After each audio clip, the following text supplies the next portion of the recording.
And Quiet Flows the Dawn by Mikhail Sholokhov continued. When I crawled away, I kept calling him, Griegor said in a thick voice. I was sure he wouldn't leave me, and I knew it wouldn't be easy for a stranger to catch him. That's true. We had to take him by force. We lassoed him. He's a good horse. He's my brother Pyotra's. Griegor turned his back to hide his wet eyes. They went into the house. Yegor Sharkov was lying asleep on a spring mattress in the front room. An indescribable disorder silently witnessed to the haste with which the owners had left the place. Fragments of broken utensils, torn paper, books, scraps of material, children's toys, old boots, scattered flour, were all tumbled in confusion about the floor. Yemelyan Groshev and Prokhor Zikhov had cleared a space in the middle of the room and were eating their dinner. At the sight of Gregor Zikhov's calfish eyes nearly dropped out of his head. "Grishka, where have you dropped from?" he exclaimed. "From the other world. Don't stare like that. Run and get him some soup," Uryupin shouted. Prokhor rose and went to the door, chewing as he walked. Gregor sat down wearily in his place. "I don't remember when I ate last," he smiled guiltily. Prokhor quickly returned with a pot of soup and a bag of buckwheat gruel. "What shall I pour the gruel into?" he asked. Not knowing its purpose, Groshev picked up a bedroom utensil, remarking, "Here's a pot with a handle." "Your pot stinks," Prokhor frowned. "Never mind, pour it out and we'll share it afterwards." Zikhov turned the bag upside down over the vessel, and the rich, thick gruel fell in a mass, an amber edging of fat running down over it. They talked as they ate. Licking a grease spot on the faded stripe of his trousers, Uryupin muttered through a mouthful of gruel, "You should have been here this morning, Melyakov. We were thanked by the divisional commander himself. He reviewed us and thanked us for smashing the Hungarian hussars and saving the battery. 'Cossacks,' he said, 'the Tsar and the fatherland will not forget you.'" As he spoke, there was the sound of a shot outside, and a machine gun began to stutter. Dropping their spoons, the Cossacks ran out. Overhead, an aeroplane was circling low. Its powerful engine roared menacingly. "Lie down under the fence. They'll be dropping a bomb in a minute. There's a battery billeted next door to us," Uryupin shouted. "Someone go and wake Yegor up. They'll kill him as he lies on a soft mattress." Soldiers ran along the street, their bodies bent to the ground. From the next yard came the neighing of horses and a curt order.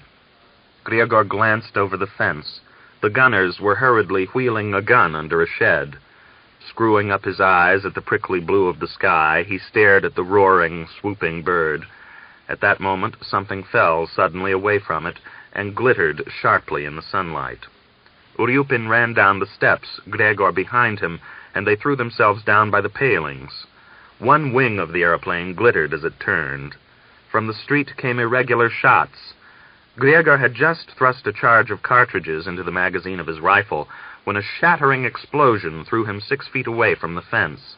A lump of earth struck him on the head, filling his eyes with dust and crushing with its weight. Uryupin lifted him to his feet. A sharp pain in the left eye prevented Gregor from seeing.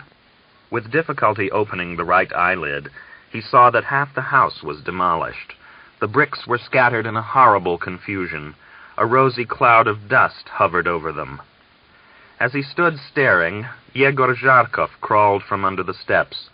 His entire face was a cry. Bloody tears were raining from his eyes torn out of their sockets.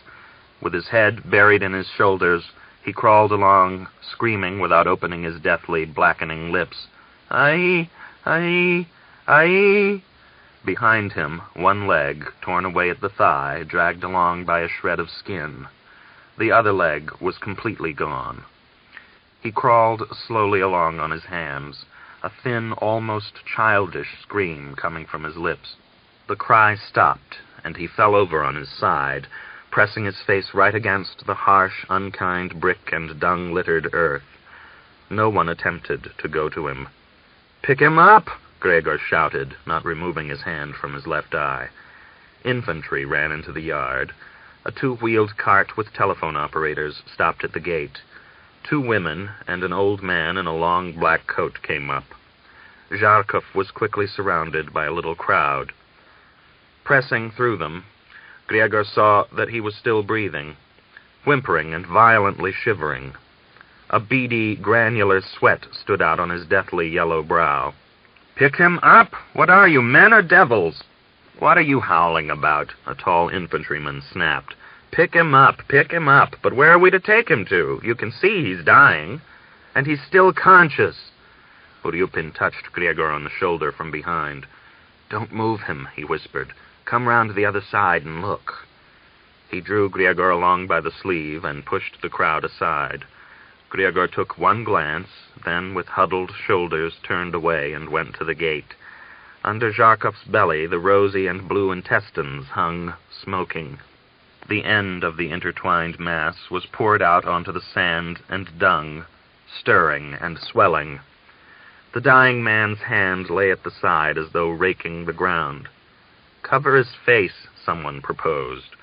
Zharkov suddenly rose on his hand, and throwing his head back until it beat between the shoulder blades, shouted in a hoarse, inhuman voice, "Brothers, kill me! Brothers, what are you standing looking for, huh?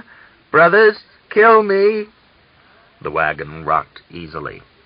The knock of its wheels was lullingly drowsy. A yellow band of light streamed from the lantern. It was good to be stretched out at full length with boots off, giving the feet their freedom, to feel no responsibility for oneself, to know that no danger threatened your life, and that death was so far away. It was especially pleasant to listen to the varying chatter of the wheels, for with their every turn, with every roar of the engine, the front was farther and farther off.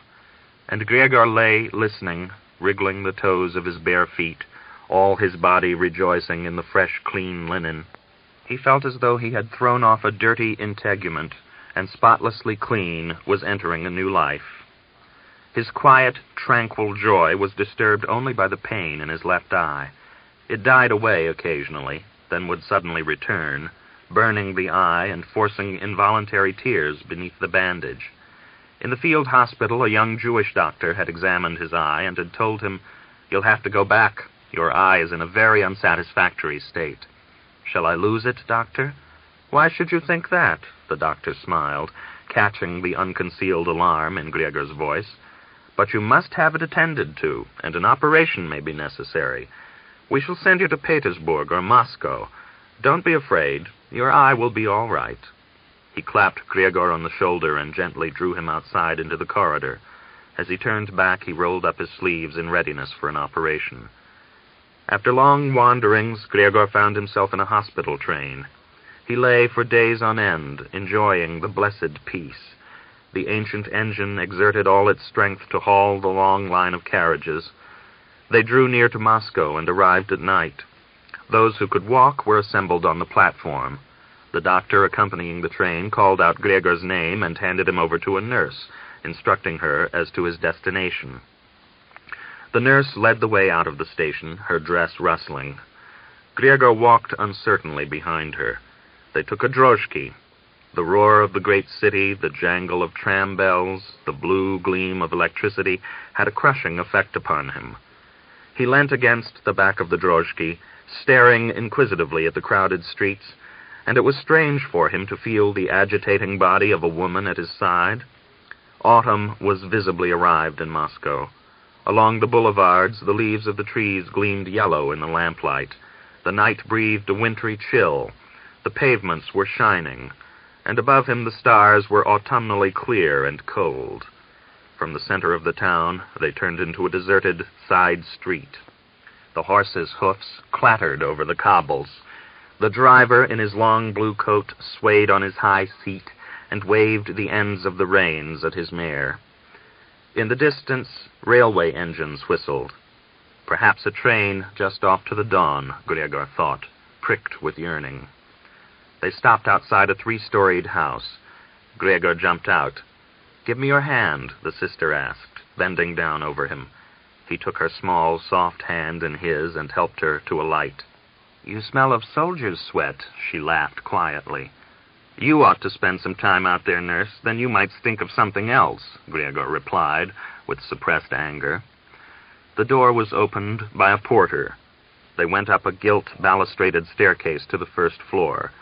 Passing into an anteroom, Gregor sat down at a round table while the nurse whispered something to a woman in a white overall. After a few minutes, an orderly, also dressed in white, led him to a bathroom. "Strip," he ordered. "What for?" "You've got to have a bath." While Gregor was undressing and looking in astonishment around the bathroom, the orderly filled the bath with water, measured the temperature, and told him to get in. He assisted him to wash himself thoroughly, then gave him a towel, linen, house shoes, and a gray-belted overall.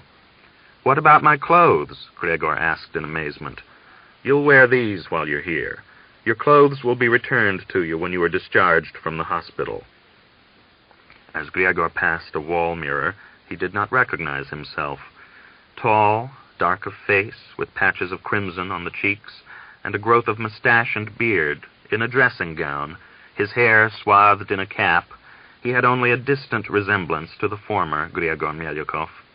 "I've grown younger," he smiled wanly to himself. The orderly showed him into a room, and a few minutes later a corpulent sister with a large, ugly face opened the door. "Melyukov, we want to have a look at your eyes," she said in a low, chesty voice, and stood aside to let him pass out. Chapter 8. The Army Command decided on a big attack on the southwest front with a view to breaking through the enemy lines, destroying his communication lines, and disorganizing his forces with sudden assaults. The command set great store by the plan, and large forces of cavalry were concentrated in the area, among them being Eugene Listnitsky's regiment. The attack was to have begun on September 10th, but a rainstorm caused it to be postponed until the following day.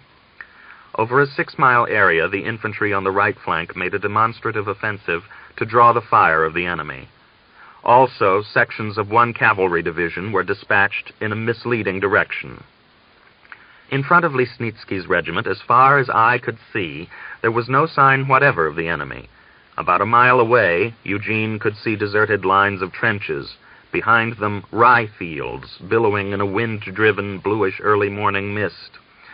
The enemy must have learnt of the attack in preparation, for during the night they had retired some 4 miles, leaving only nests of machine guns to harass the attackers. Behind the clouds, the sun was rising. The entire valley was flooded with a creamy yellow mist. The order came for the offensive to begin, and the regiments advanced.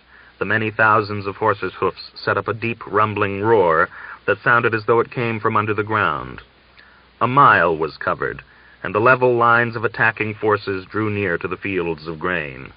The rye, higher than a man's waist and entangled with twining plants and grasses, rendered the cavalry's progress extremely difficult. Before them rose continually the ruddy heads of rye. Behind them it lay overthrown and trampled down by hoofs. After 3 miles of such riding, the horses began to stumble and sweat, but still there was no sign of the enemy. Listnitsky glanced at his company commander. The captain's face wore an expression of utter despair. 4 miles of terribly heavy going took all the strength out of the horses. Some of them dropped under their riders. Even the strongest stumbled, exerting all their strength to keep moving. Now the Austrian machine guns began to work, sprinkling a hail of bullets. The murderous fire mowed down the leading ranks.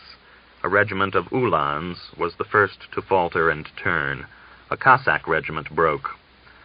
The machine gun rain lashed them into a panic-stricken flight. Thus, this extraordinarily extensive attack was overwhelmed with complete defeat. Some of the regiments lost half their complement of men and horses.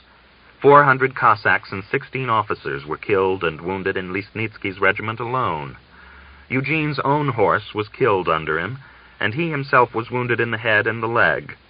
A sergeant major leapt from his horse and picked him up, flung him over his saddlebow, and galloped back with him. The chief of staff of the division, one Colonel Golovanchev, took several snapshots of the attack, and afterwards showed them to some officers. A wounded subaltern struck him in the face with his fist and burst into tears.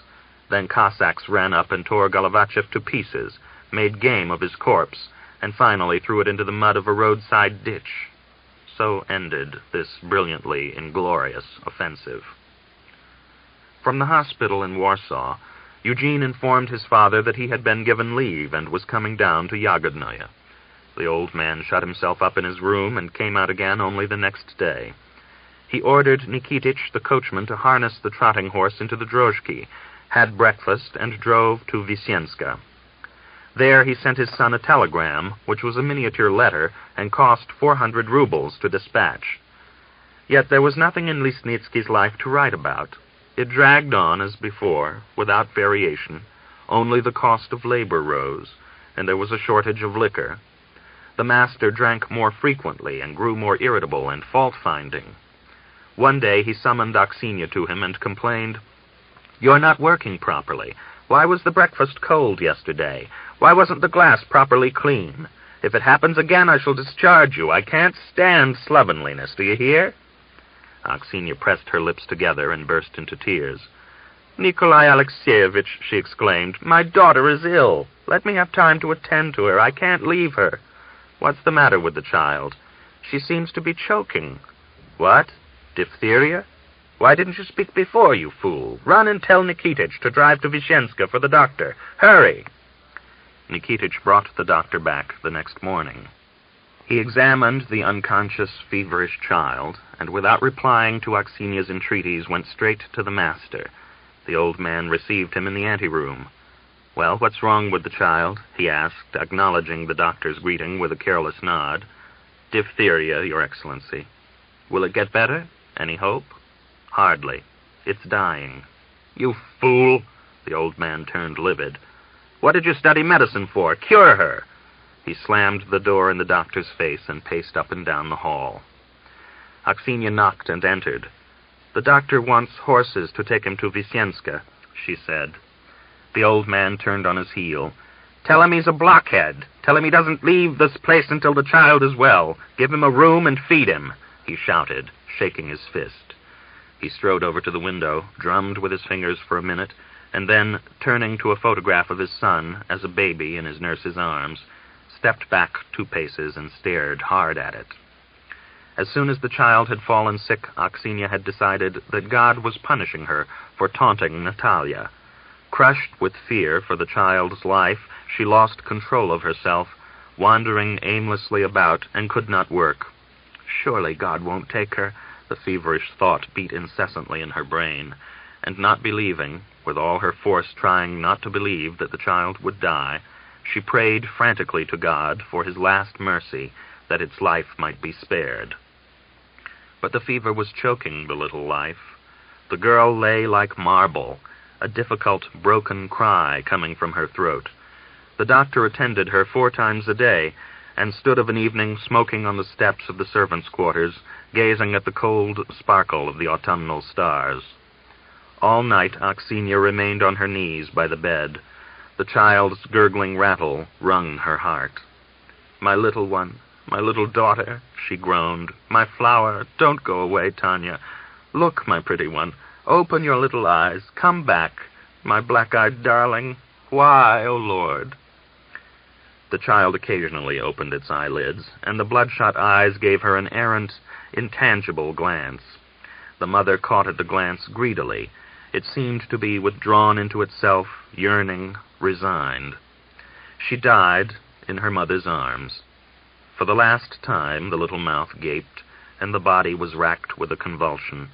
The tiny head was thrown back out of its mother's arm, and the little Melyukov eyes gazed with an astonished, morose stare. Old Sashka dug a tiny grave under an old poplar by the lake, carried the coffin to the grave, and with unwonted haste covered it with earth, then waited long and patiently for Aksenia to rise from the clayey mound.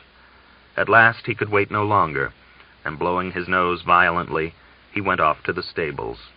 He drew a flask of eau de cologne and a little flagon of denatured alcohol out of a manger, mixed the spirits in a bottle, and muttered as he held the concoction up to the light, "In memory, may the heavenly kingdom open its gates to the little one. The angel soul is dead." 3 weeks later, Eugene Lisnitsky sent a telegram saying he was on his way home. A troika of horses was sent to meet him at the station, and everybody on the estate was on tiptoe with expectation. Turkeys and geese were killed, and old Sashka flayed a sheep. The young master arrived at night. A freezing rain was falling, and the lamps flung fugitive little beams of light over the meadow. Throwing his warm cloak to Sashka, Eugene, limping slightly and very agitated, walked up the steps. His father hastened to meet him, sending the chairs flying in his progress. Aksenia served supper in the dining room and went to summon them to table. Looking through the keyhole, she saw the old man embracing and kissing his son on the shoulder. Old Lisnitsky's shoulders were quivering. Waiting a few minutes, she looked again. This time Eugene was on his knees before a great map spread out on the floor. The old man, puffing clouds of smoke from his pipe, was knocking with his knuckles on the arm of a chair and roaring indignantly, "It can't be. I don't believe it." Eugene replied quietly, persuasively running his fingers over the map. The old man answered, "In that case, the Supreme Command was in the wrong. A narrow short-sightedness on their part. Look, Eugene, I'll give you a similar instance from the Russo-Japanese campaign. Let me... Aksenia knocked. The old man came out animated, gay, and his eyes glittering youthfully. With his son, he drank a bottle of wine of 1879 vintage. As Aksenia waited on them and observed their cheerful faces, she felt keenly her own loneliness. An unwept yearning rent her. After the death of the child, she had wanted to weep, but tears would not come. A cry came to her throat, but her eyes were dry, and so the stony grief oppressed her doubly. She slept a great deal, seeking relief in a drowsy oblivion, but the child's call reached her even in sleep. She imagined the infant was asleep at her side, and she turned and clawed at the pillow with her fingers, hearing the whispered, "Mama, Mama." "My darling," she would answer with chilly lips. Even in the oppressive broad daylight, she sometimes imagined that the child was at her knee, and she caught herself reaching out her hand to stroke the curly head. The third day after his arrival, Eugene sat until late in the evening with old Sashka in the stables, listening to his artless stories of the former free life of the Don Cossacks. He left him at 9 o'clock. A wind was blowing through the yard. The mud squelched slushily underfoot. A young, yellow-whiskered moon peered between the clouds. By its light, Eugene looked at his watch and turned towards the servants' quarters. He stopped by the steps to light a cigarette, stood thinking for a moment, then, shrugging his shoulders, went up the steps. He cautiously lifted the latch and opened the door, passing through into Aksenia's room, and struck a match. "Who is that?" she asked, drawing the blanket around her. "It's only me, Lisnitsky. I'll be dressed in a minute. Don't trouble. I shall only stop for a moment or two." He threw off his overcoat and sat down on the edge of the bed. "So your daughter died?" "Died," Aksenia exclaimed echoingly. "You've changed considerably. I can guess what the loss of the child meant to you. But I think you are torturing yourself uselessly. You can't bring her back. And you are still young enough to have children. Take yourself in hand and be reconciled to the loss. After all, you haven't lost everything. All your life is still before you." He pressed her hand and stroked her caressingly yet authoritatively, playing on the low tones of his voice. He lowered his voice to a whisper, and hearing Aksenia stifledly weeping, he began to kiss her wet cheeks and eyes. Woman's heart is susceptible to pity and kindness. Burdened with her despair, not realizing what she was doing, Aksenia yielded herself to him with all her strong, long, dormant passion. But as an unprecedentedly devastating, darkening wave of delight lashed her spirit, she came to her senses and cried out sharply.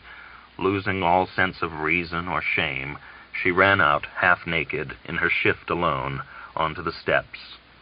Eugene hastily followed her out, leaving the door open, pulling on his overcoat as he went. As he mounted the steps to the terrace of the house, he smiled joyously and contentedly. Lying in his bed, rubbing his soft breast, he thought, "From the point of view of an honest man, what I have done is shameful, immoral. I have robbed my neighbor. But after all, I have risked my life at the front. If the bullet had gone right through my head, I should have been feeding the worms now. These days one has to live passionately for each moment as it comes." He was momentarily horrified by his own thoughts, but his imagination again conjured up the terrible moment of attack, and how he had raised himself from his dead horse only to fall again, shot down by bullets. As he dropped off to sleep, he decided, time enough for this tomorrow, but now to rest. Next morning, finding himself alone with Aksenia in the dining room, he went towards her, a guilty smile on his face. But she pressed against the wall and stretched out her hands, scorching him with her frenzied whisper, "Keep away, you devil." Life dictates its own unwritten laws to man. Within 3 days, Eugene went again to Aksenia at night, and she did not repel him. Chapter 9. A small garden was attached to the eye hospital. There are many such clipped, uncomfortable gardens on the outskirts of Moscow, where the eye gets no rest from the stony, heavy dreariness of the city, and as one looks at them, the memory recalls still more sharply and painfully the wild freedom of the forest. Autumn reigned in the hospital garden. The paths were covered with leaves of orange and bronze. A morning frost crumpled the flowers and flooded the patches of grass with a watery green. On fine days, the patients wandered along the paths, listening to the church bells of believing Moscow. When the weather was bad, and such days were frequent that year, they went from room to room, or lay silently on their beds, boring themselves and one another. The civilian patients were in the majority in the hospital, and the wounded soldiers were accommodated in one room. There were 5 of them. Jan Varyekis, a tall, ruddy-faced, blue-eyed Latvian; Ivan Vrublevsky, a handsome young dragoon; a Siberian sharpshooter named Kasik; a restless little yellow soldier; and Griegor. At the end of September, another was added to the number. He arrived in the afternoon and underwent an operation the same evening. A few minutes after he had been taken into the operating theater, the other patients heard the muffled sound of singing. While he was under chloroform and the surgeon was removing the remains of one eye, shattered by a flying piece of shell, he was singing and cursing. After the operation, he was brought into the ward where the other soldiers were quartered. When the effects of the chloroform passed, he informed the others that he had been wounded on the German front, that his name was Garanja, he was a machine gunner, a Ukrainian from Chernigov province. He made a particular friend of Griegor, whose bed was next to his, and after the evening inspection, they would talk a long time in undertones. "Well, how goes it?" he opened their first conversation. "Like soot and chalk. What's wrong with the eye?" "I'm having injections." "How many have you had?" 18 so far. "Are they painful?" "They aren't pleasant." "Ask them to cut the eye right out." "What for? I don't want to be blind." Griegor's jaundiced, venomous neighbor was discontented with everything. He cursed the government, the war, his own lot, the hospital food, the cook, the doctors, everything he could lay his tongue to. "What did we peasants go to war for? That's what I want to know," he demanded. "For the same reason as everybody else." "Ah, you're a fool. I've got to chew it all over for you. It's the bourgeoisie we're fighting for, don't you see? What are the bourgeoisie? They're birds among the fruit trees." He explained the hard words to Griegor, interlarding his speech with peppery swear words. "Don't talk so fast. I can't understand your Ukrainian lingo. Speak more clearly," Griegor would interrupt him. "I'm not talking so thickly as that, my boy. You think you're fighting for the Tsar. But what is the Tsar?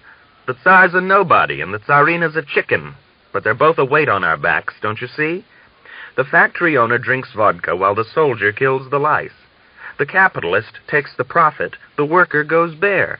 That's the system we've got. Serve on, Cossack, serve on. Earn a few more crosses, you great oak."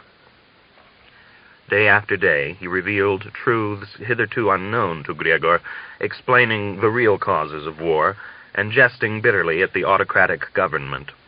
Griegor tried to raise objections, but Garanja silenced him with simple, murderously simple questions, and he was forced to agree.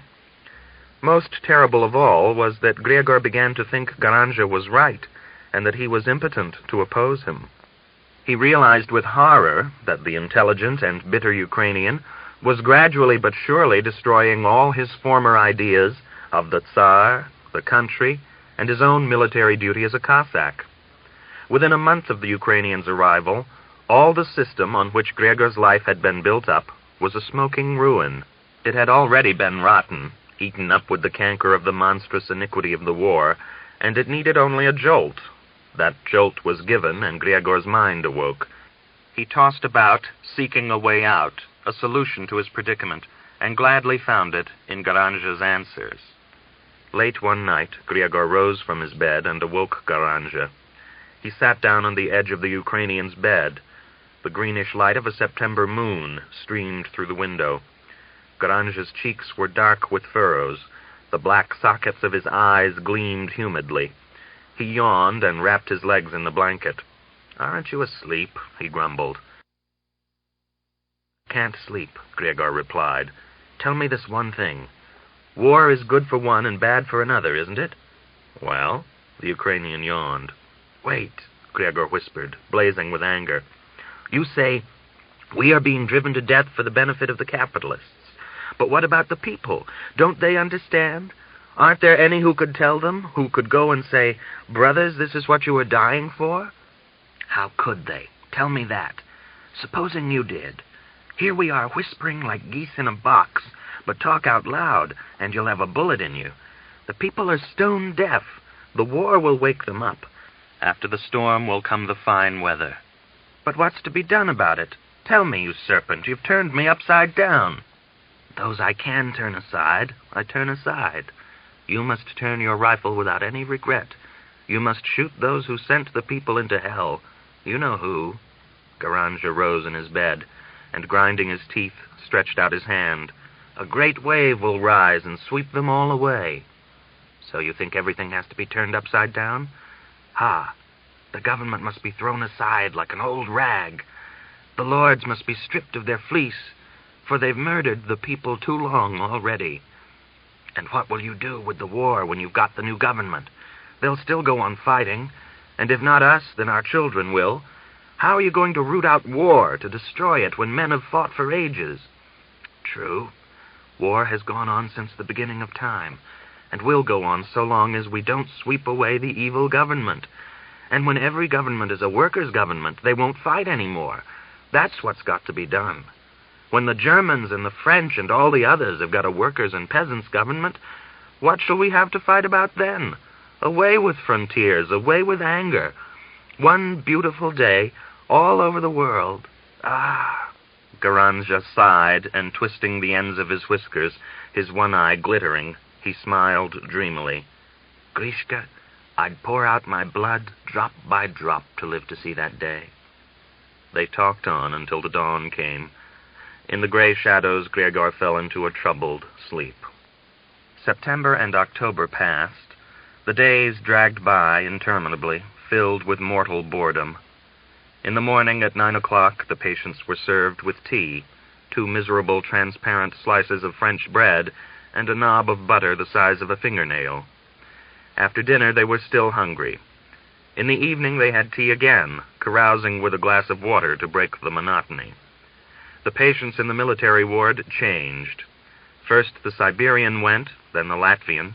At the end of October, Griegor was discharged. The hospital surgeon examined Griegor's eyes and pronounced their sight satisfactory. But he was transferred to another hospital, as the wound in his head had unexpectedly opened and was slightly suppurating. As he said goodbye to Garanja, Griegor remarked, "Shall we be meeting again? 2 mountains never meet." "Well, Chachol, thank you for opening my eyes. I can see now, and I'm not good to know. When you get back to your regiment, tell the Cossacks what I've told you." "I shall. And if you ever happen to be in Chernigov district, in Gorokhovka. Ask for the smith Andrei Garanja, and I'll be glad to see you. So long, boy." They embraced. The picture of the Ukrainian, with his one eye, and the pleasant lines running from his mouth across the sandy cheeks, remained long in Gregor's memory. Gregor spent 10 days in the second hospital. He nursed unformulated decisions in his mind. The destructive poison of Garanja's teaching was working within him, and its jaundice had deeply affected him. He talked but little with his neighbors in the ward, and a certain cautious alarm was manifest in all his movements. For some days he was feverish and lay in his bed listening to the ringing in his ears. A high personage, one of the imperial family, came to pay a visit to the hospital. Informed of this in the morning, the personnel of the hospital scurried about like mice in a burning granary. They redressed the wounded, changed the bedclothes before the time appointed, and one young doctor even tried to instruct the men how to reply to the personage, and how to conduct themselves in conversation with her. The anxiety was communicated to the patients also, and some of them began to talk in whispers long before the time fixed for the visit. At noon, a motor horn sounded at the front door, and accompanied by the usual number of officials and officers, the personage passed through the hospital portals. She went the round of the wards, asking the stupid questions characteristic of one in her position and circumstances. The wounded, their eyes staring out of their heads, replied in accordance with the instructions of the junior surgeon. "Exactly so, Your Imperial Highness," and "Not at all, Your Imperial Highness." The chief surgeon supplied commentaries to their answers, squirming like a grass snake nipped by a fork. The regal personage distributed little icons to the soldiers. The throng of brilliant uniforms and the heavy wave of expensive perfumes came towards Gregor. He stood by his bed, unshaven, gaunt, with feverish eyes. The slight tremor of the brown skin over his angular cheekbones revealed his agitation. "There they are," he was thinking. "There are the people for whose pleasure we have been driven from our native villages and flung to death. Ah, the reptiles! Curse them! There are the lice on our backs. Was it for them we trampled other people's grain with our horses and killed strangers?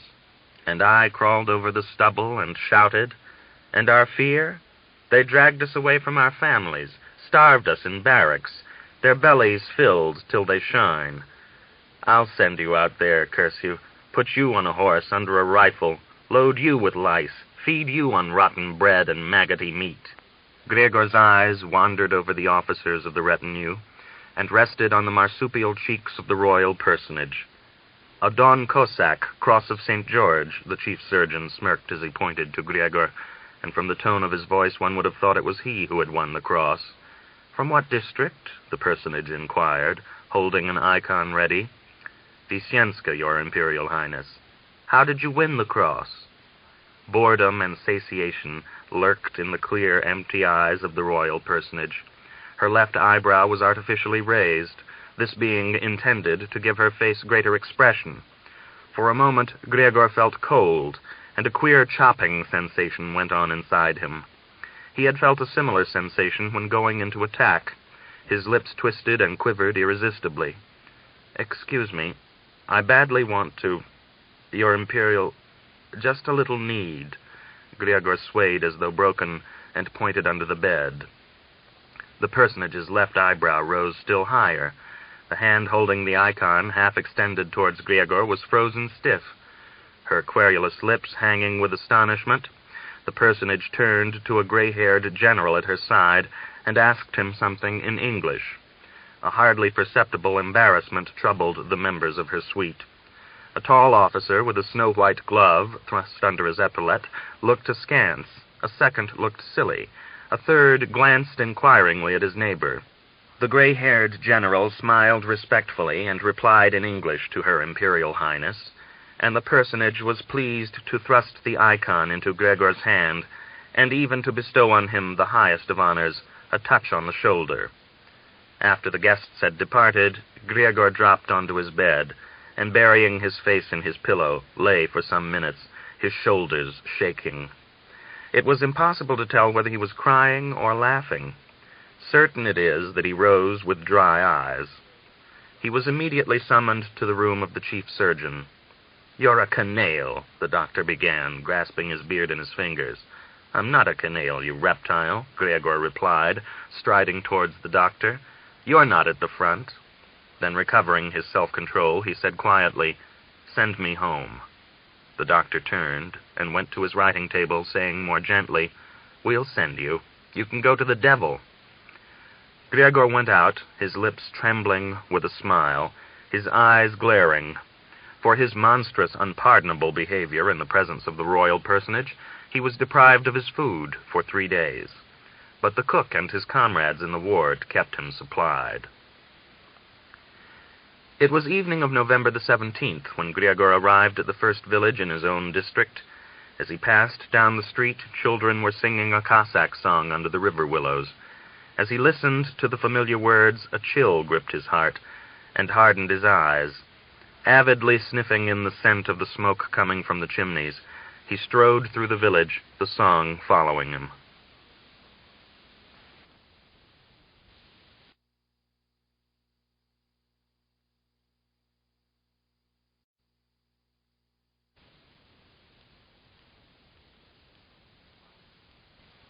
Quiet Flows the Dawn by Mikhail Sholokhov continued. Avidly sniffing in the scent of the smoke coming from the chimneys, he strode through the village, the song following him. And I used to sing that song, but now my voice is gone and life has broken off the song. Here am I going to stay with another man's wife, no corner of my own, no home, like a wolf, he thought, walking along at a steady, tired pace, and bitterly smiling at his own savagely misdirected life. He rose out of the village and at the top of the hill turned to look back. The yellow light of a hanging lamp shone through the window of the last hut, and in its light he saw an elderly woman sitting by a spinning wheel. He went on, walking through the damp, frosty grass at the side of the road. He spent the night in a little village, and set out again as soon as twilight was coming in the yard. He reached Yagodnoye in the evening. Jumping across the fence, he went past the stables. The sound of Sashka's coughing arrested him. He shouted, "Old Sashka, you asleep?" "Wait, who is that? I know the voice. Who is it?" Sashka came out, throwing his old coat around his shoulders. "Holy fathers, it's Grishka. Where the devil have you come from?" They embraced. Gazing up into Gregor's face, Sashka said, "Come in and have a smoke." "No, not now. I will tomorrow. Come in, I tell you." Gregor unwillingly followed him in, and sat down on the plank bed while the old man recovered from a fit of coughing. "Well, Dad, so you're still alive, still walking the earth. I'm like a flint. There'll be no wear with me. And how's Aksenia?" "Aksenia? Praise be, she's all right." The old man coughed violently. Gregor guessed it was a pretense to hide his embarrassment. "Where did you bury Tanya?" "In the orchard under a poplar."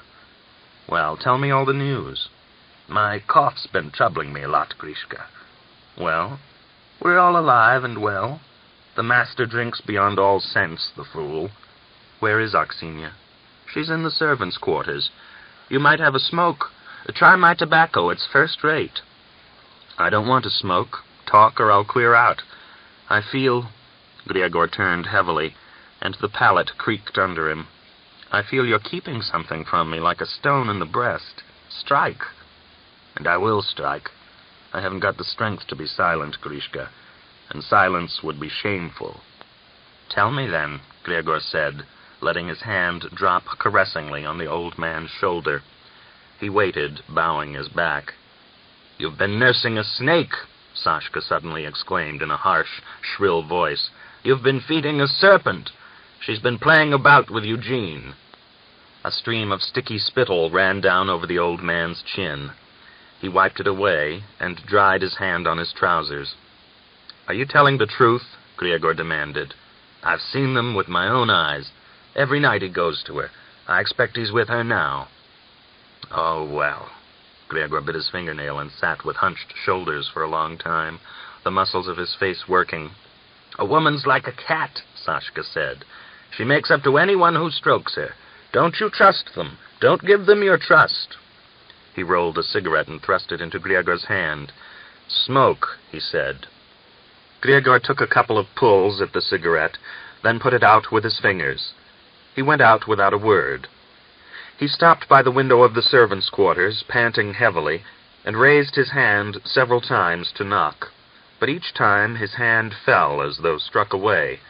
When at last he did knock, he tapped at first with his finger, but then, losing patience, he threw himself against the wall and beat at the window furiously with his fist. The glass rang with the blows, and the blue nocturnal light shimmered in the pane. Aksenia's frightened face appeared at the window for an instant, then she opened the door. At the sight of Gregor, she screamed. He embraced her. "You knocked so hard, you terrified me. I wasn't expecting you. My dear—" "I'm frozen." Aksenia felt his body shuddering violently, although his hands were feverishly hot. She fussed about unnecessarily, lighted the lamp, and ran about the room, a downy shawl around her shoulders. Finally, she lit a fire in the stove. "I wasn't expecting you. It's so long since you wrote. I thought you would never come. Did you receive my last letter? I was going to send you a parcel, but then I thought I'd wait to see if I received a letter." Gregor sat down on the bench without taking off his greatcoat. His unshaven cheeks burned, and a heavy shadow fell from the cowl of his coat. He began to unfasten the cowl, but suddenly turned to fidget with his tobacco pouch, and searched his pockets for paper. With intangible yearning, he ran his eyes over Aksenia's face. She had devilishly improved during his absence, he thought. Her beautiful head was carried with a new, authoritative pose, and only her eyes and the large, fluffy ringlets of her hair were the same. Her destructive, fiery beauty did not belong to him.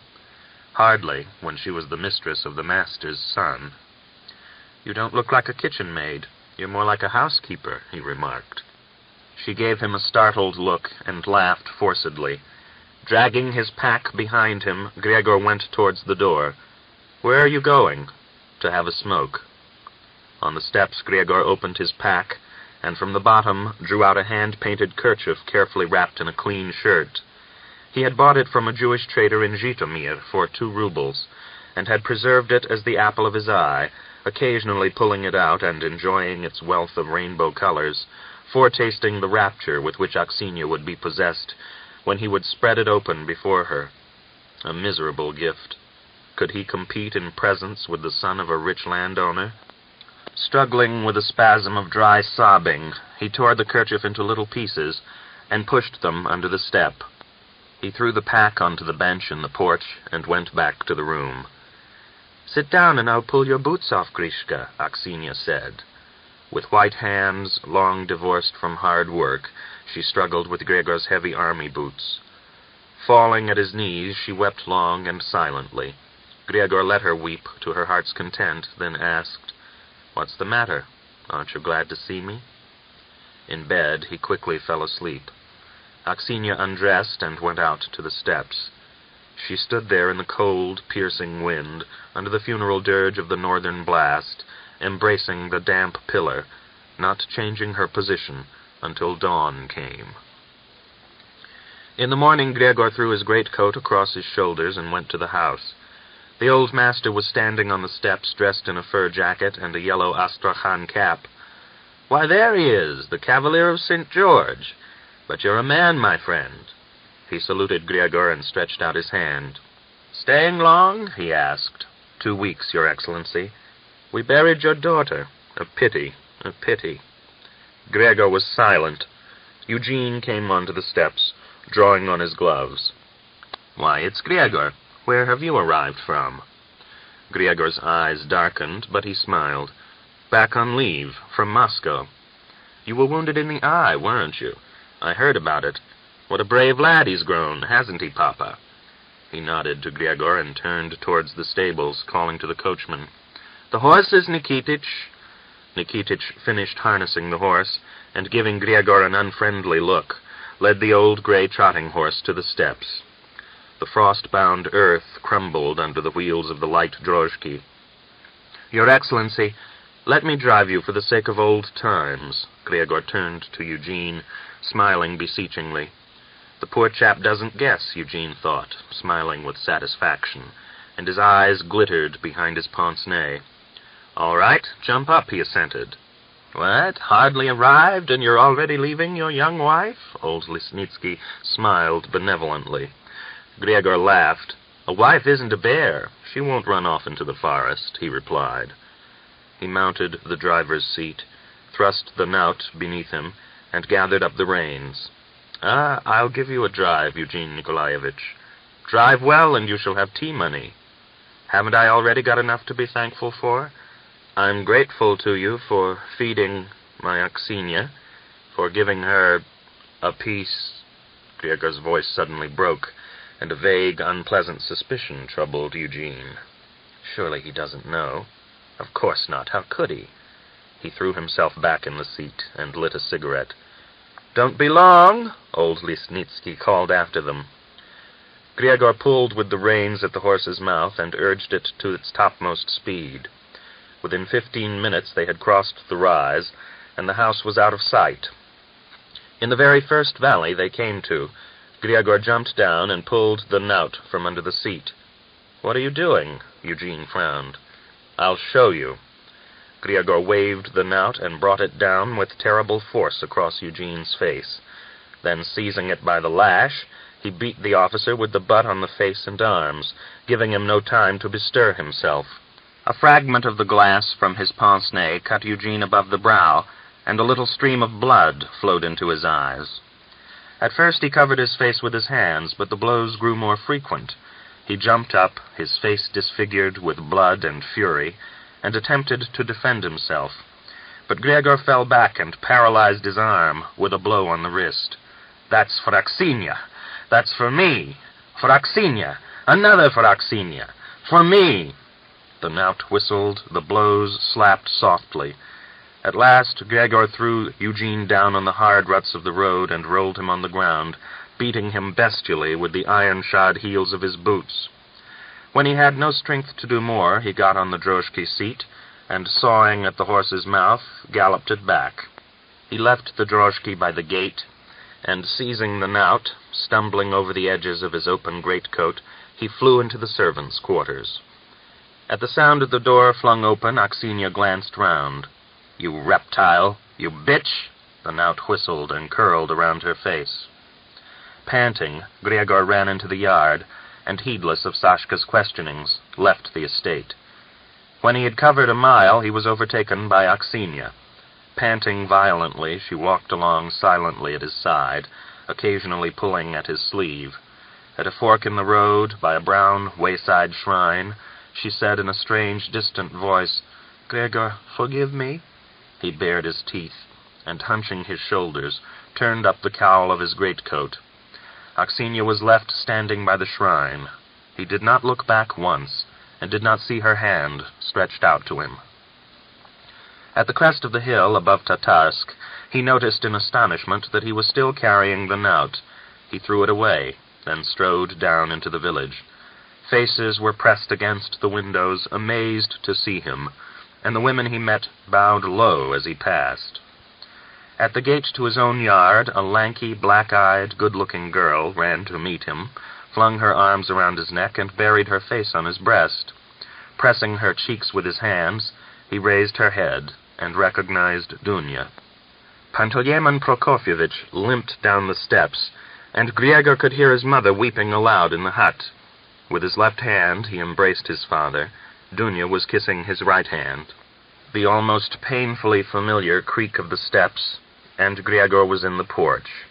His aging mother ran with the activity of a girl, wetted the strings of his greatcoat with her tears, and inseparably embraced her son, muttering her own mother language, disconnected, untranslatable into words. Whilst at the door, holding on to it to avoid falling, stood pallid Natalia. With a tortured smile she dropped, cut down by Griegor's hurried, distracted glance. That night in bed, Panteleimon gave his wife a dig in the ribs and whispered, "Go quietly, and see whether they're lying together or not." "I made up their bed on the bedstead." But go on and look, look! Ilinichna got up and peeped through a crack in the door leading to the best room. They're together, she said when she returned. Well, God be praised, God be praised, the old man whimpered, raising himself on his elbow and crossing himself. Chapter 10. 1916. October. Night. Rain and wind. The trenches in the alder-grown marshes of Polesia. Barbed wire entanglements in front. A freezing slush in the trenches. The wet sheet iron of an old observation post gleams faintly. Lights here and there in the dugouts. At the entrance to one of the officers' dugouts, a thick-set officer halted for a moment, his wet fingers slipping over his greatcoat fasteners. He hurriedly unfastened them, shook the water from the collar, wiped his boots on the heap of straw trampled into the mud at the entrance, and only then pushed open the door, stooped, and entered the dugout. A yellow band of light, streaming from a little paraffin lamp, gleamed oilily on his face. An officer in an open jacket rose, passed his hand over his rumpled gray hair, and yawned. "Raining?" he asked. "Yes," the visitor replied, and removing his greatcoat hung it together with his sopping wet cap on a nail by the door. "You're warm in here." "We've had the firelight recently. It's bad, though, that the water is oozing up through the floor. The rain will outlast us. What do you think, Bunchuk?" Rubbing his hairy hands, Bunchuk stooped and squatted down by the stove. "Put some planks down over the floor," he replied. "We're fine and dry in our dugout. We could walk about with bare feet. Where's Lisnitsky?" "He's asleep. He came back from a round of the guards and lay down at once." "All right to wake him up?" "Go ahead, we'll have a game of chess." Bunchuk stroked the rain from his heavy brows with his index finger, examined the finger attentively, and called quietly, "Eugene Nikolaevich." "Well?" Lisnitsky raised himself on his elbow. "Have a game of chess?" Eugene dropped his legs from the bed and rubbed hard with his soft white palm at his chest. As the first game was nearing its end, two officers of the 5th Company, Captain Kalmykov and Subaltern Chubov, entered. "News!" Kalmykov cried as he crossed the threshold. "The regiment will probably be withdrawn." "Where did you hear that?" The gray-haired officer, Lieutenant Merkulov, smiled disbelievingly. "The commander of the battery has just informed us over the telephone." "How did he know?" "Well, he only returned from divisional staff yesterday." "It would be great to have a bath," Chubov said, with a note of ecstasy in his voice. "You're damp in here, gentlemen, very damp," Kalmykov grumbled, looking around the log-timbered walls and the squelching earthen floor. "We've got the marsh right at our side," Merkulov said apologetically. "Thank the Almighty that here in the marsh you're as comfortable as if you were in Abraham's bosom," Bunchuk intervened. "In other districts they're attacking, but here we fire one round a week. Better to be attacking than rotting in this hole. They don't keep the Cossacks to get them wiped out in attacks. You ought to know better, Captain Merkulov," Bunchuk observed.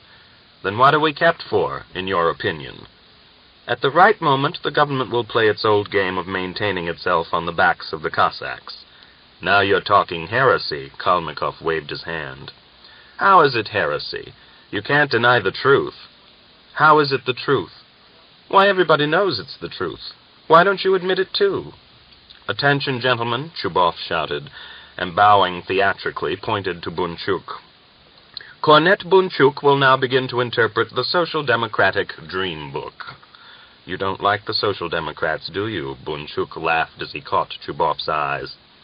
"I tell you that as soon as the trench warfare began, the Cossack regiments were distributed in sheltered spots, and are being kept quietly until the right moment arrives." "And then?" Lisnitsky asked as he gathered up the chessmen. "And then, when unrest sets in at the front, and that is inevitable, the soldiers are beginning to get fed up with the war, the growth of desertion shows that, then the Cossacks will be called upon to suppress the revolts. The government holds the Cossacks like a stone in its hand. At the right moment it will attempt to break the head of the revolution with that stone." "Your assumptions are rather shaky," Lisnitsky objected. "To begin with, it is impossible to predict the course of events. How do you know about the coming unrest and so on? But put this case. Supposing the Allies shatter the Germans and the war ends brilliantly, then what role will you assign to the Cossacks? Bunchuk smiled dryly. Something not at all like an end, but all the more brilliant. When did you get back from leave? Kalmykov asked. 2 days ago, Bunchuk replied. Where did you spend it? In Petersburg. And what is the situation like there? Ah, what the devil wouldn't I give to spend just 1 short week in Petersburg? You'd find little to comfort you, Bunchuk said, weighing his words carefully. There's a shortage of food. In the workers' districts there is hunger, discontent, and seething unrest. We shan't come happily out of this war. What do you think, gentlemen? Merkulov looked interrogatively around.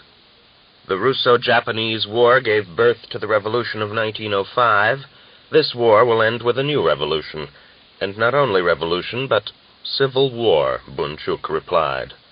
Lisnitsky made an indefinite gesture, as though about to interrupt him, then rose and paced up and down the dugout, frowning. With restrained anger in his voice, he said, I'm astonished to find such men as he among us officers, he pointed to Bunchuk. I'm astonished because, to this very day, I cannot clearly gather what is his attitude to his country and to the war. The other day he spoke very vaguely, yet sufficiently clearly to let us understand that he wants to see us defeated. Did I understand you aright, Bunchuk? I am in favor of our being defeated. But why? In my view, no matter what your political opinions may be, to wish the defeat of your own country is state treason. It is dishonorable to any decent man. Do you remember that the Social Democratic members of the Duma agitated against the government, and so have conduced to the country's defeat? Merkulov intervened. Do you share their views, Bunchuk? Lisnitsky asked. If I say I am in favor of our being defeated, it is obvious that I do. And it would be absurd for me, a member of the Social Democratic Bolshevik Party, not to share the views of my fellow party members in the Duma. I am very surprised that you, Eugene Nikolaevich, with your intelligence, are so ignorant politically. First and foremost, I am a soldier devoted to the monarchy. I am revolted by the very sight of socialist comrades, Lisnitsky declared. First and foremost, you were a blockhead, and after that a self-satisfied military brute, Bunchuk thought, and the smile faded from his face. We officers have been placed in an exceptional situation, Merkulov said, as though apologizing. We have all held ourselves apart from politics. We live on the outskirts of the village, so to speak. Captain Kalmykov sat stroking his drooping whiskers, his burning Mongolian eyes gleaming. Chubov lay on a bed, staring at a drawing by Merkulov fastened to the wall. It represented a half-naked woman with the face of a Magdalene, languorously and depravedly smiling as she gazed at her bare breasts. With 2 fingers of her left hand, she was drawing aside one nipple, and the little finger was cocked back cautiously. Under her half-closed eyelids lay a shadow, and the warm gleam of her translucent pupils. One slightly raised shoulder held up her slipping chemise, and a soft shade of light fell into the hollows below her collarbones. There was so much natural grace and real truth in her pose, so unexpectedly beautiful were the soft tones, that Chubov involuntarily smiled, delighting in the masterly sketch and not following the drift of the conversation at all. "That's fine," he exclaimed, tearing his eyes away. His remark came at a very inopportune moment, for Bunchuk had just said, "Tsarism will be destroyed, you can rest assured." Rolling a cigarette and smiling caustically, Lisnitsky stared first at Bunchuk, then at Chubov. "Merkulov, you're a real artist," Chubov winked. "It's only the merest sketch. We may lose a few 100,000 soldiers, but it is the duty of everyone whom this country has nurtured to defend his fatherland from enslavement." Lisnitsky puffed at his cigarette and removed his pince-nez to clean the glasses, staring the while at Bunchuk with his short-sighted eyes. "The workers have no fatherland," Bunchuk stamped the words out. "There is the deepest truth in those words of Marx. We never have had, and we still have no fatherland. This accursed country gave you your food and drink, but we workers grow like the wormwood on the steppe. We and you can't flourish together." He drew a large packet of papers from his pocket and rummaged among them, standing with his back to Listnitsky. Then, going to the table, he spread open a newspaper, yellow with age. "Would you like to listen?" He turned to Eugene. "What to?" "This is an article on the war. I'll read an extract. I'm not very well educated, as you know, and it puts it much better than I could. The bourgeoisie is deluding the masses by cloaking the imperialist spoliation with the old ideology of a national war. The working class exposes this deception, raising the cry of transforming the imperialist into civil war. Of course, such a transformation is not easy, and cannot be accomplished at the wish of individual parties. But that is the transformation which lies in the objective conditions of capitalism, and of the period of the end of capitalism in particular. And in this direction, and this direction alone, must the socialists carry on their activities. No votes for war credits, no support of the chauvinism of their own country, no restriction to legal forms of struggle when a crisis has arisen, and the bourgeoisie has itself repealed the legality it itself created. That is the line of activity which leads to civil war, and which will lead to it sooner or later in the European conflagration. The war is no accident. It is not a sin, as the Christian parsons think, preaching patriotism, humanity, and peace, no worse than the opportunists, but an inevitable stage of capitalism, just as natural a form of capitalist life as is peace. The war of our times is a war of peoples, but from that truth it follows not that we must swim with the popular current of chauvinism, but that in wartime, and in the war, and in warlike fashion, the class contradictions rending the peoples continue to exist, and will manifest themselves. Refusal of military service, striking against the war, and such like are simple stupidity, a poor and cowardly dream of unarmed struggle against the armed bourgeoisie, a sighing after the destruction of capitalism without a desperate civil war or series of wars. The duty of the socialist is the propaganda of class struggle, even in the war. Activity directed to the transformation of the people's war into civil war is the only work for socialists in the period of the imperialist armed clash of the bourgeoisie of all nations. Down with the sanctimonious sentimental and stupid sighs for peace at any price. Raise the banner of civil war. Imperialism has put the destiny of European culture to the hazard. After the present war, if it is not followed by a series of successful revolutions, will quickly come further wars. The legend of the last war is an empty, dangerous legend, a petty suburban myth. Bunchuk had read slowly and quietly, but as he came to the last sentences, he raised the heavy iron ring of his voice and ended, "If not today, then tomorrow. If not during the present war, then after it. If not during this war, then in the next that follows, the proletarian banner of civil war will gather round it not only the hundreds of thousands of class-conscious workers, but the millions of semi-proletariat now deluded with chauvinism. And the petty bourgeoisie, whom the horrors of war will not only terrify and crush, but will educate, teach, awaken, organize, temper, and prepare for the war against the bourgeoisie, both of their own country and of alien countries." When he had finished, there was a long silence. Then Merkelov asked, "That wasn't printed in Russia, was it?" "No." "Where, then?" "In Geneva. It appeared in the 33rd number of the Social Democrat for 1914. "And who wrote the article?" "Lenin. He's the leader of the Bolsheviks, isn't he?" Bunchuk did not reply. He carefully folded up the paper, his fingers trembling a little. Merkelov let loose the impending storm by remarking, "He has a great gift of persuasion. Damn it, there's a lot to think about in what he says."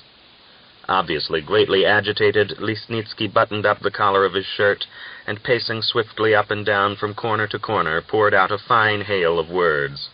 "That article is a pitiful attempt on the part of a man flung out of his native country to influence the course of history.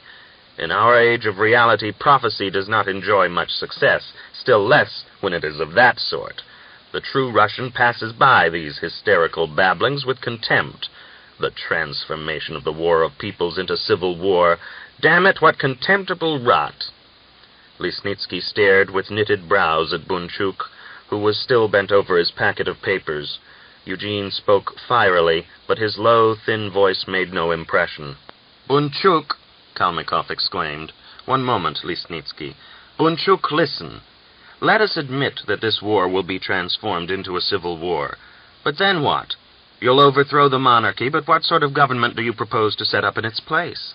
The government of the working class. A parliament, do you mean? Hardly." Bunchuk smiled. "Well, what then? A workers' dictatorship. Now we've got it. But the intelligentsia, the peasantry, what part will they play?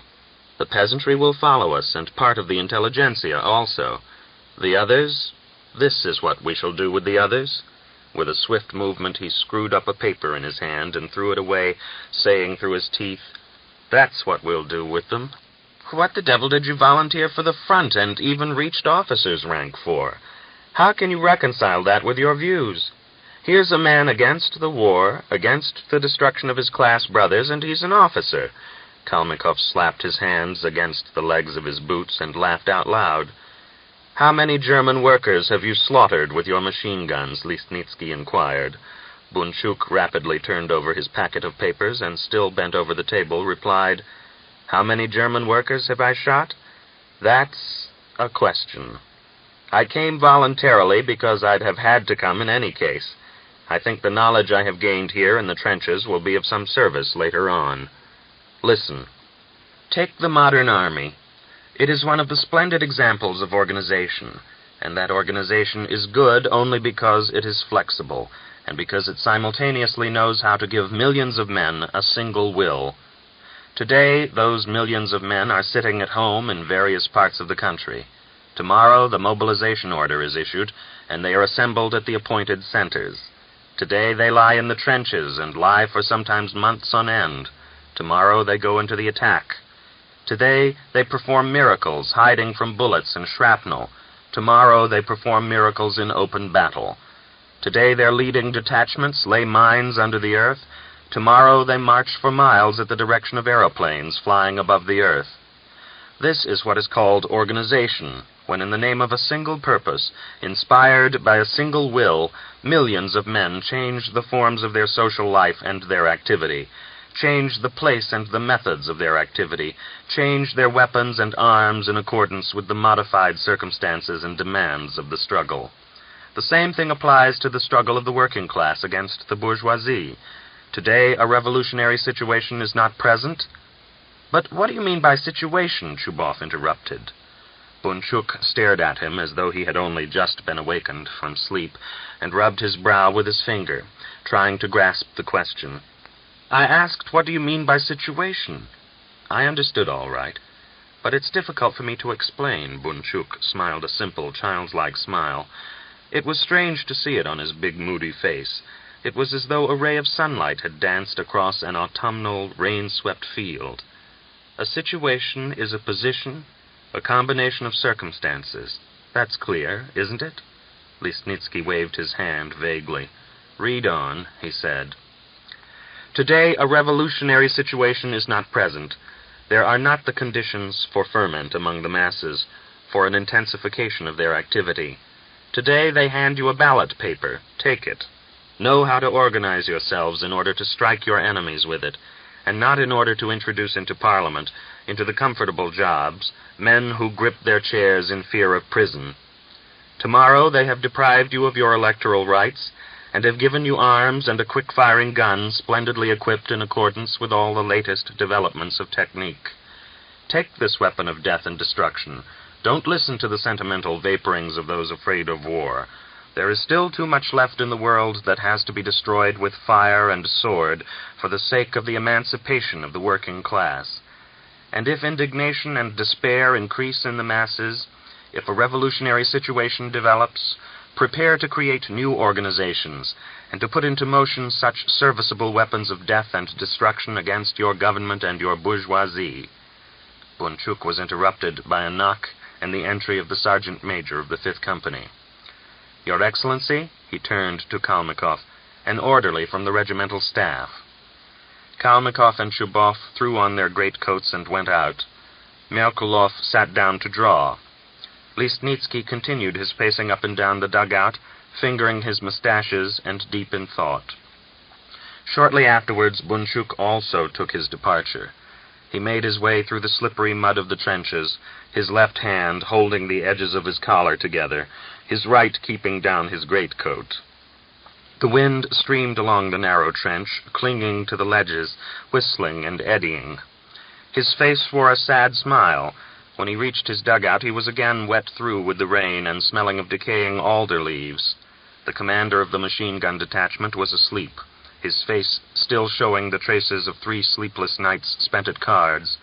Bunchuk rummaged in the kit bag he had kept since the days of his service as a private soldier, arranged a pile of papers close to the door, and set fire to them. He put 2 tins of meat and some handfuls of revolver bullets into his pocket, then went out again.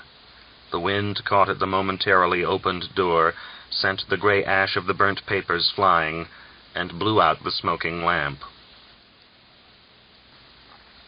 After Bunchuk's departure, Listnitsky strode up and down for some time in silence, then went across to the table. Merkulov was still drawing, and from under his pencil point the face of Bunchuk, wearing his customary thin smile, was beginning to stare from the white square of paper. "He's got a strong face," Merkulov remarked, turning to Listnitsky. "Well, what do you think?" Eugene asked. "The devil knows," Merkulov replied, guessing the significance of the question. "He's a strange fellow. He's given himself away completely now. But previously, I didn't know how to decipher him. You know, he enjoys tremendous popularity with the Cossacks, especially among the machine-gunners. Have you noticed that?" "Yes," Listnitsky answered, a little indefinitely.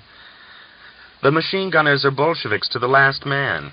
He's certainly succeeded in winning them over. I was astonished when he showed his hand today. What did he do it for? He knows that none of us can share his views. Yet he gives himself away like that, and he isn't a hothead either. He's dangerous." Still pondering on Bunchuk's strange behavior, Merkulov pushed away his drawing and began to undress. He hung his gray stockings over the stove, wound up his watch, and lay down, smoking a cigarette. He quickly fell asleep. Listnitsky sat down on the stool Merkulov had vacated, and on the other side of the drawing of Bunchuk wrote in his flowing hand, "Your Excellency, the suppositions which I previously communicated to you have now been completely confirmed. In a talk today with the officers of our regiment, Captain Kalmykov and Subaltern Shubov of the 5th, and Lieutenant Merkulov of the 3rd Company being present in addition to myself, Cornet Bunchuk, for reasons which I have to admit I do not fully understand, explained the tasks which he is carrying out in accordance with his political convictions, and undoubtedly on the instruction of his party. He had with him a number of papers of an illegal nature. Without doubt, Cornet Bunchuk is carrying on underground activities in our regiment. We may suppose that that is why he joined the regiment as a volunteer, and the machine gunners have been the first object of his attentions. They have been demoralized. His dangerous influence is beginning to tell on the morale of the regiment. There have been cases of refusal to carry out military tasks, as I have already informed the divisional staff. He has only just returned from leave, bringing back with him a large quantity of subversive literature. He will now endeavor to carry on his work with greater intensity. On the basis of the foregoing, I come to the conclusions: 1. That Cornet Bunchuk's guilt is fully established. 2. In order to stop his revolutionary activities, it is necessary to arrest him immediately and to bring him before a field court-martial. 3. The machine-gun detachment must be broken up quickly, the more dangerous of them being removed, and the others either sent to the rear or dispersed over other regiments. I ask you not to overlook my sincere desire to serve my country and the monarchy. Captain Eugene Listnitsky, Sector No. 7, 2nd November, 1916. Early next morning, Listnitsky sent his report by orderly to the divisional staff, and after breakfast went out into the trenches. Beyond the slippery bank of the earthworks, a mist was swaying over the marsh, hanging in shreds as though caught on the barbs of the wire entanglements. A sticky mud covered the bottom of the trench to the depth of an inch. Little brown streams were crawling out of the embrasures. The Cossacks, in wet, mud-plastered greatcoats, were boiling pots of tea on sheet iron from the earthworks, smoking and squatting on their heels, their rifles leant against the walls of the trench.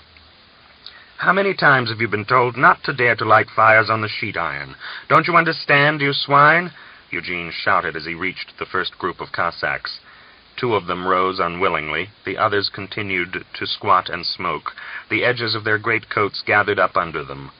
A swarthy, bearded Cossack with a silver earring swinging at his ear replied as he thrust a handful of brushwood under the pot, "We'd be very glad to do without the sheet iron, but how are we to light a fire otherwise, Your Excellency? Look at the mud. Pull that iron out at once." "What, so we're to sit here hungry, is that it?" a broad-faced, pock-marked Cossack asked, frowning and not looking the officer in the face. "I tell you to pull that iron out." With the toe of his boot, Eugene kicked away the burning brushwood from under the pot. Smiling angrily and confusedly, the Cossack with the earring poured the water out of the pot, muttering, "You've had your tea, boys." The Cossack stared silently after the captain as he strode off. Little fires gleamed in the bearded Cossack's eyes. In the sector manned by the first troop, Listnitsky was overtaken by Merkulov. He came up panting, his new leather jerkin creaking and exuding the strong scent of home-grown tobacco. He called Eugene aside and said hurriedly, "Heard the news? Bunchuk deserted last night." "Bunchuk? What's that?" "Deserted, understand? The commander of the machine-gun detachment, who was in the same dugout, told me he didn't return after leaving us, so he must have cleared out on leaving our dugout. What do you think of that?" Listnitsky stood, polishing his pince-nez and frowning. "You seem to be disturbed." Merkulov stared inquisitively into his face. "I? Are you in your senses? Why should I be disturbed? I was only taken aback by the unexpected news."